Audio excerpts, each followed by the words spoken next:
football does go hand in hand with Thanksgiving Day. Of course, the two teams that really come to mind for the professional ranks are, of course, the Detroit Lions and the Dallas Cowboys, with Hmm. the Lions first playing their first game in 1934, and then, of course, Dallas in the 60s. But one of the really interesting aspects is football on Thanksgiving Day goes back even further. 1869 was the first game played, and that really 18, looked, wait, excuse me, 1869. That was the first Thanksgiving football game. so not quite. That was the first game ever played. But Okay. in 1876, the first Thanksgiving Day game was played, and it was a collegiate level. It was the Ivies. It was Yale and Princeton playing, and they kind of made it a tradition to play during play on that day. And you have to remember, back during that time, the Ivies were the king of football. Oh yeah. We look at them now, and it's a little different, but during that time period, they were the most well known players, most well known coaches, most well known schools. Mm. Even a little bit later than that, in 1885 to about 1905, Michigan actually played 19 games on Thanksgiving Day, and so they're really attributed to their games between them and the University of Chicago as where football on Thanksgiving Day first started. Join me, Jeremy Swick, on Into the Unknown, a podcast that delves into the personal journeys, stories, and experiences of individuals across diverse professions. As a historian by trade, I firmly believe that our personal histories shape our present and offer valuable insights into our paths ahead. With that being said, let's get into it.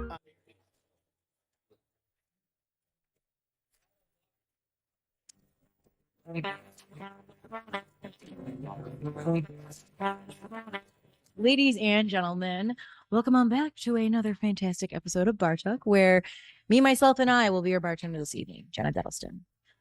Hello, good morning, good evening, good afternoon, happy Thursday, happy Friday, happy Saturday, Sunday, Monday, Tuesday, Wednesday, whenever it is that you're listening to this. I hope you're having the best day ever. And guys, this episode's coming out on a special day because it's Thanksgiving. So happy Thanksgiving. I hope no matter where you are, that you are able to find some piece of gratitude that you have and something that you can be thankful for, because there is so much to be thankful for in this life, no matter how small it may seem. I know I've talked on here a time or two about gratitude, and I really started practicing gratitude when I lost my job during the pandemic. And the beauty of that happening was I said this kind of as a reassurance to me every time, because it's so easy to believe that you don't have a lot when you lose something that is so big like a job. But I said to myself, I said these three things. I said, I have a roof over my head, I have food in my belly, and I have a bed to go to sleep in at night. I have everything. So I hope that wherever you are, however you are listening to this, that you can find so much in your life to be grateful for, because there is so much to be grateful for. And I don't care how fucking corny this sounds. I'm a corny person. You guys should all know this by now. It's probably why you're hanging out with me or you're making fun of me. Either way is fine. But I am so grateful for every single one of you for listening in and week out, sharing, commenting, liking. Really, guys, you don't have to. And there is, like, I'm not able to do this without you. So seriously, I hope you can feel just like the gratitude beaming through your headphones, beaming through your phone, your TV, however you are listening or watching this. From the bottom of my heart, thank you guys so much. You are always my gratitude, and you are especially what I am grateful for on this Thanksgiving Day. Okay. So what are we talking about today? I had an idea because I got a guy. So one of the things I love about Thanksgiving is the marriage of Thanksgiving and football, mainly the NFL. And I have a buddy, Jeremy Swick, who is the average historian, who is a football historian. And I thought it would be really interesting to have him on to talk about when football became so synonymous with Thanksgiving Day. And the other thing that we talk about too is, and this kind of honestly stemmed a little bit from the conversation that I had last week with Annie Costable. If you haven't given that podcast a listen, I would love it if you would. I think you would really enjoy it. But we talked about this idea of like, football is God in our country. And it's like, why is football God in our country? And the marketing behind how it became what it is. And so I talked to Jeremy about that, and I was able to pick his brain, and he was able to give some incredible insight into the ways that the NFL has been able to market themselves, not only in recent years, but even just from the beginning. And honestly, how a lot of this is really tied to college in a way that I didn't understand. So you're totally going to want to stay around and listen to that.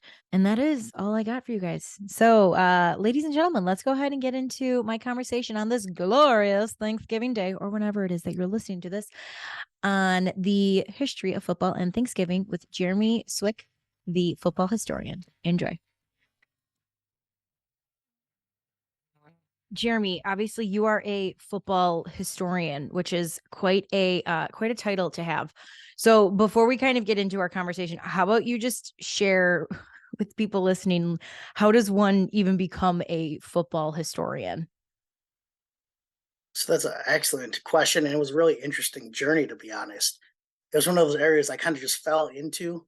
Hmm. Growing up, I probably wasn't the greatest student, but I really did enjoy reading. I enjoyed learning. And I don't know if you're familiar, growing up, they always had those summer reading programs Yeah. that you had to do. For us, it was interesting enough, it was to earn Milwaukee Bucks tickets. This was before they Oh, won it all. And so they were basically giving away these tickets. My parents always made me do it the right way. So I actually had to do the reading. But one of the areas I always gravitated to was sports books, autobiographies of some of my favorite players. And I think I just absorbed that like a sponge. I still remember those Sports Illustrated for kids. Michael Vick was on the cover of one of them. And I remember at that point, it was early internet, so you couldn't look things up as easily. And I just had that entire book memorized. And I really trace it back to there. As far as more of a professional standpoint, I went to school at Eau Claire. I got my undergrad in education. And after that, that really wasn't the right path. I ended up going to grad school at Eau Claire as well. And at that point, I had developed a really cool relationship with most of my professors. They actually knew the guy who ended up starting the Patriots Hall of Fame, and now he's over at the Packers Hall of Fame. They introduced us, and he actually helped me get an internship at the Pro Football Hall of Fame in Canton, Ohio. So that's really what started my football historian journey on a more professional level. that is kind of cool that this whole thing started from, I guess a summer reading program, we'll say, in a sense, like in a really kind of unique way. I was that kid that like really didn't like reading as a kid. I like it now, like for fun. But no, that's really amazing. And Jeremy, I think this episode's coming out obviously on Thanksgiving, and for as long as I have been alive, football and Thanksgiving just it is a part of an American tradition, to say the least. And I'm curious if you could share with everyone how that tradition even came about. So it's really interesting because football does go hand in hand with Thanksgiving Day. Of course, the two teams that really come to mind for the professional ranks are, of course, the Detroit Lions and the Dallas Cowboys, with Hmm. the Lions first playing their first game in 1934, and then of course Dallas in the 60s. But one of the really interesting aspects is football on Thanksgiving Day goes back even further. 1869 was the first game played, and that really 18 looked, wait, excuse me, 1869, that was the first Thanksgiving football game.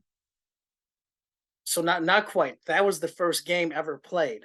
But, Okay. but in 1876, the first Thanksgiving Day game was played, and it was a collegiate level.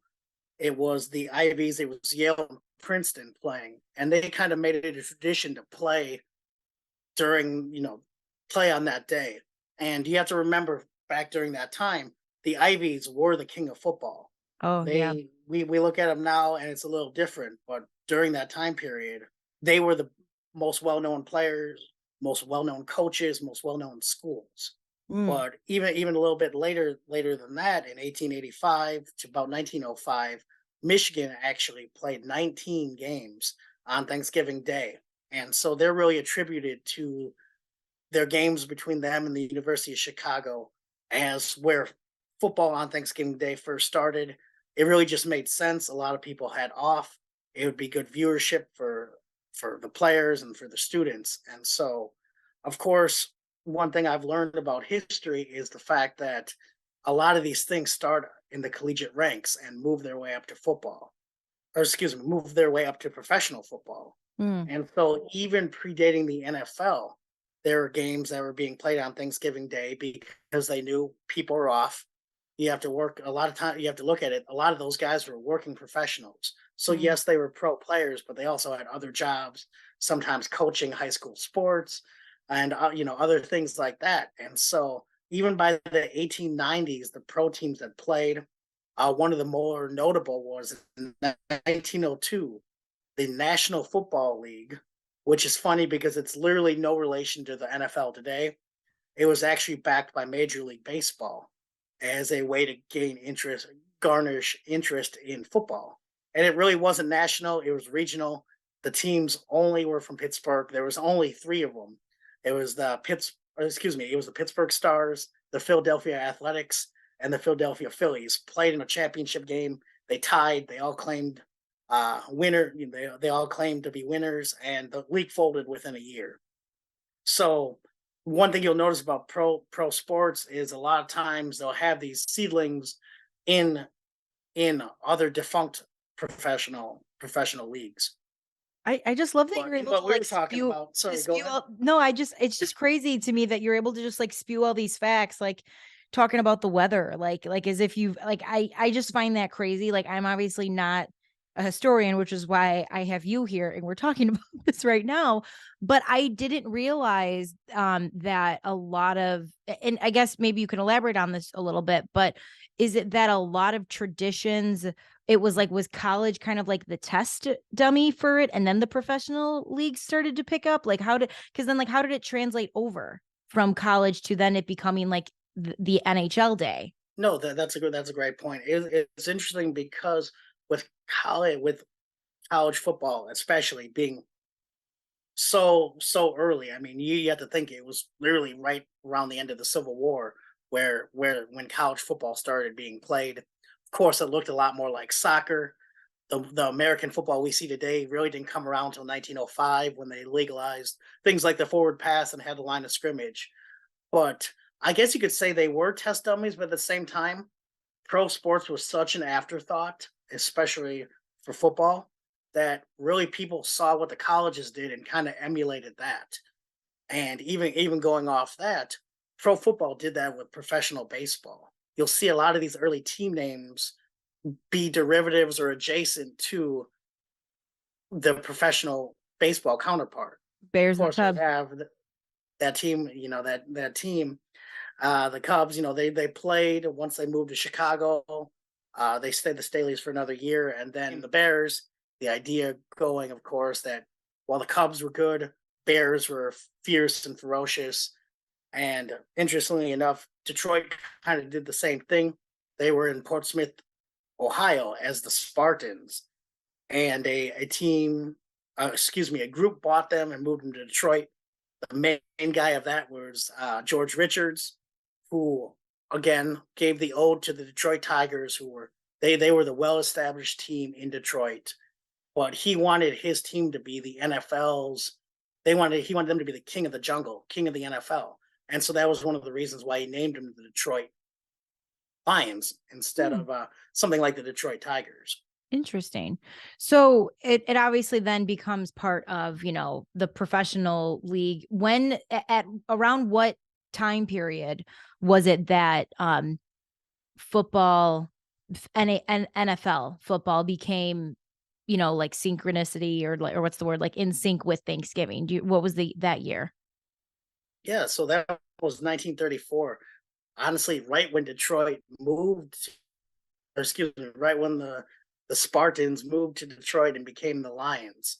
With Mr. George Richards, he was actually a radio station owner who Hmm. had a lot of influence and actually used his connections to broker a deal with NBC. And you have to remember during that time there was only a few stations out there. And so that first game, they decided he wanted a way to jump into the league, a way to garnish excitement, keep gate ticket sales up, Mm-hmm. and it actually paid off really well. They distributed the game to 94 stations across the country. Wow. It was a sold out game. They actually had to turn people away at the gate. It actually was really a commercial marketing success. It was genius, and it paid dividends for years to come. Yeah.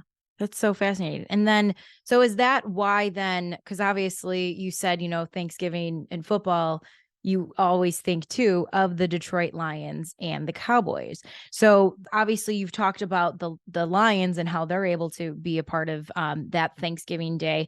What is the tie with the Dallas Cowboys and their kind of, we'll say, their marriage with Thanksgiving? Yes, so Tex Stram, he was a businessman's businessman. He was kind of leading. He was the GM of Dallas in the '60s and in 1966, as a way to really garner that attention again. People saw how well Detroit had up years and down years, but it was still one of those things that did commercially very, very well.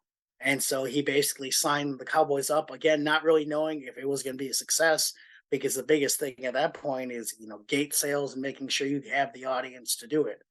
Of course, it ended up going very well. Dallas has only not held games in 1975 and '77.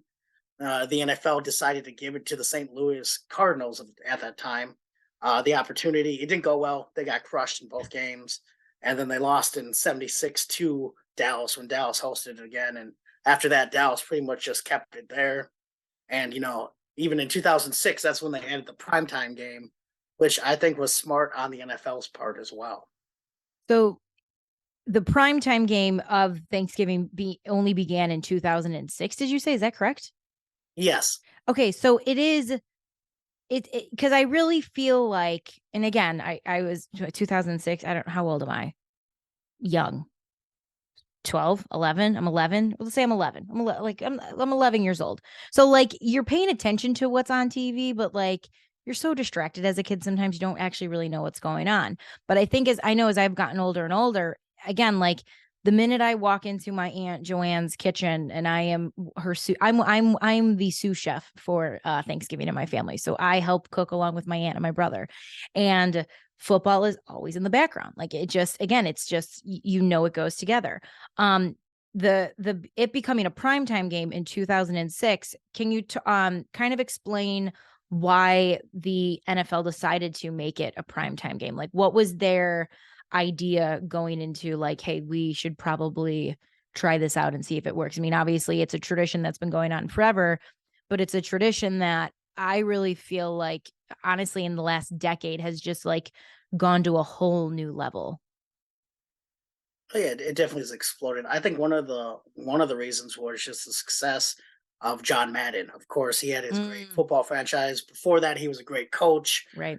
which a lot of people forget. People, marry that idea of him on the video game more than he was as just he was more than just that. He was a great coach as well.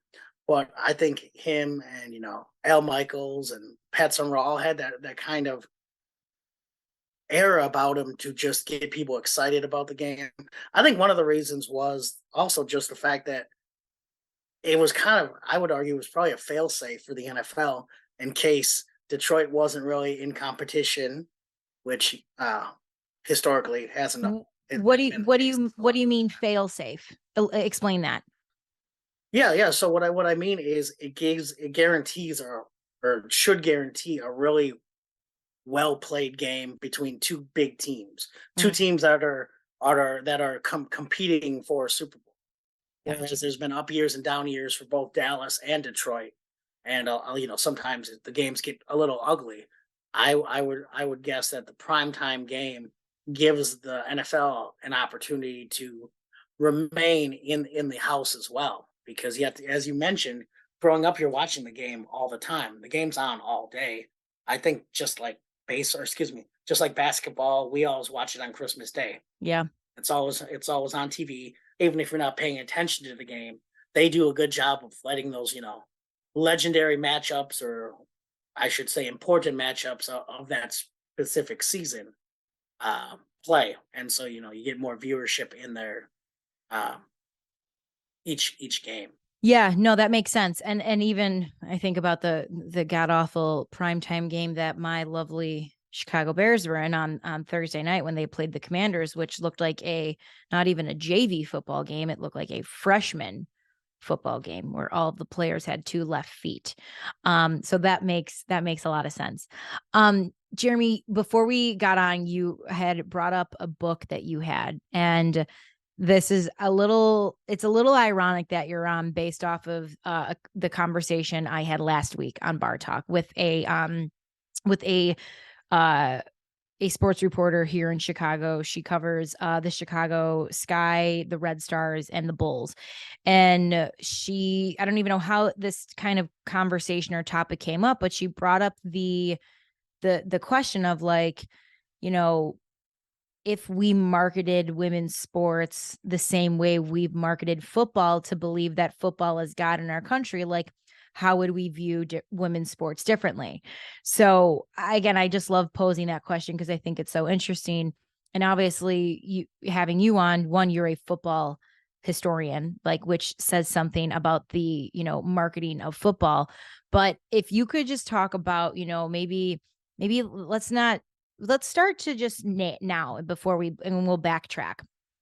How would you describe now the marketing of the NHL, or the NFL, excuse me, the NFL as a whole?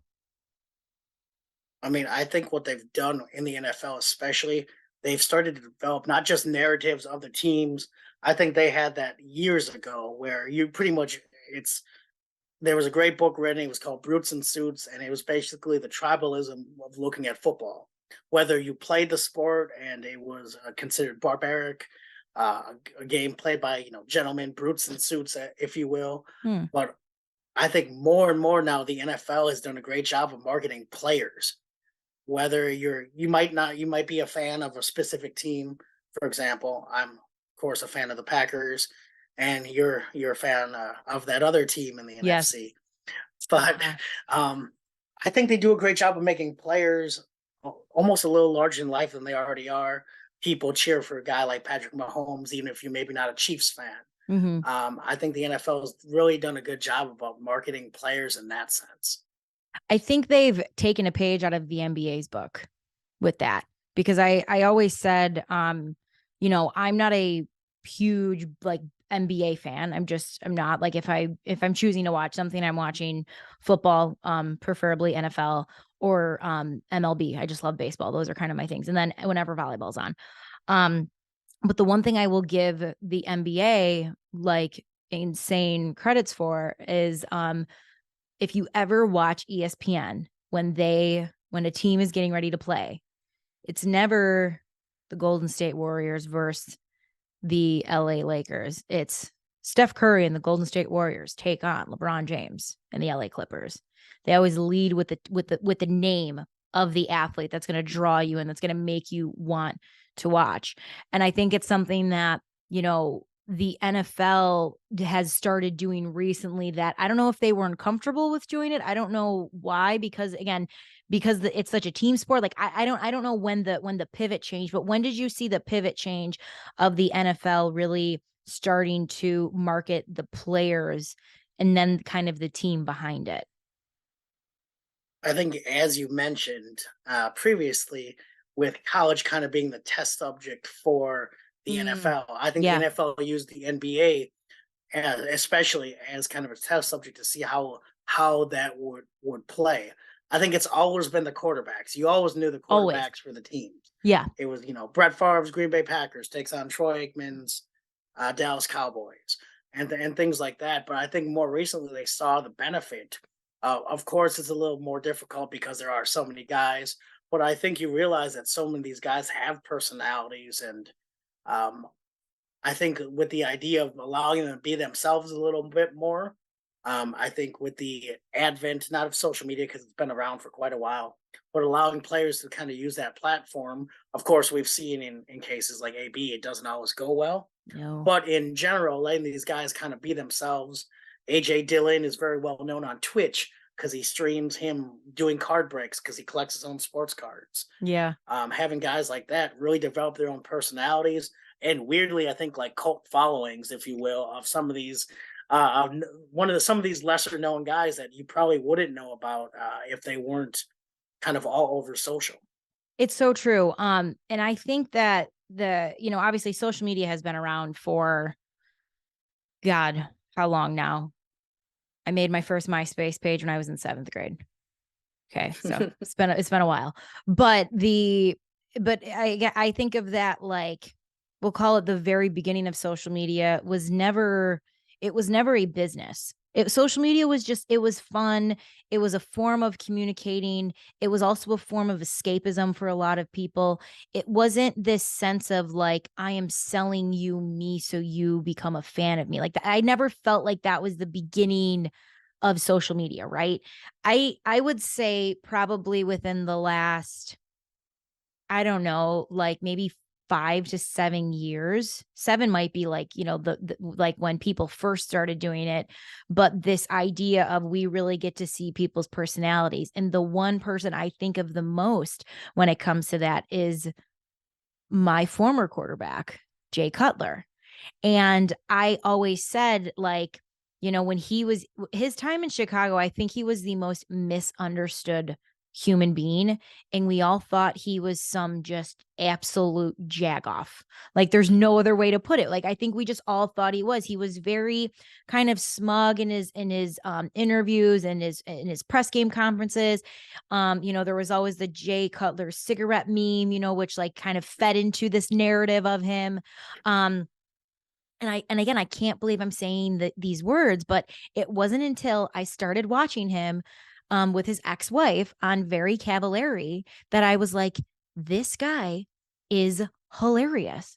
This guy has that dry sense of humor like a lot of Midwest people have, like a lot of Chicagoans have. And I just kept thinking, like, God, what a shame that like we didn't get to see that while he was here, because I wonder if it would have made his job maybe a little bit easier if he would have stayed a little bit longer. I think the people of Chicago would have loved him more, because a lot of people I know now are like, dude, like, I love Cutler, but no one learned about Cutler until Cutler started marketing himself as like, hey, this is who I am. I don't really care anymore. Do you know? Like, it's so weird. No, absolutely, absolutely. It's one of those things. I think it gives them a platform to kind of not explain themselves, but have a way to kind of express who they are. I think, as you mentioned, Cutler. Want to say first, Green Bay loved him. We miss him a lot, but it was guys like Aaron Rodgers, even going on like the Pat McAfee show, Yeah. and him having, of course, his short responses. He definitely has his opinions about things, but I really enjoyed it because if you sit down and listen to him for an hour, you see it is like, as you mentioned with Color, it's a dry sense of humor. It's Yeah. being sarcastic when you're responding. It's being asked the same questions, over and over, and just eventually just kind of messing with reporters or kind of messing with the status quo. And I think it's been great to see these athletes kind of be themselves. For example, a guy like Gronk just Yeah. kind of playing into the dumb jock role, but actually probably being fairly intelligent. Just knowing that's kind of his shtick that does well. Okay, I think he was probably the first player to do it. He sold himself like WWE players sold themselves. Like the wrestlers, like The Rock became this like, larger than life personality who is now the biggest, whatever. He makes the most money. It's like something, he's the highest paid movie star of like, of like last year. So it was some stat like that. But again, like that's a great comparison, because I think Gronk probably did it first. And I'm with you. I bet the man is, I mean, let's put it this way. Gronk is smart, or has someone really wise around him, that the man never spent a dime of his NFL earnings while he was in the league. He lived off of endorsements. Like, isn't that kind of crazy to think about? He's sneaky smart. Yeah. But no, I think but again, kind of, so that's kind of the era that we're in now, right? This era of marketing, players finally being able to market themselves, being able to go on podcasts, and us being able to hear just not only about the quarterback, but about, the running back, the lineman, the kicker, and you get to hear more stories because our media landscape obviously has changed so much in the last 10 years that there's now more space, there's more airtime, so to speak, to be able to have these conversations instead of just having the Gronks and the Tom Bradys on, a 5-minute segment on ESPN, right? That was another fun episode of Into the Unknown. I truly appreciate you taking the time to listen. And if it provides you any value or entertainment, I would love if you shared it with others, liked, subscribed, and really just help the podcast grow. Again, tell a friend, tell a foe, just anyone who might enjoy hearing some stories of people's own journeys and what got them to where they are today. Till next time.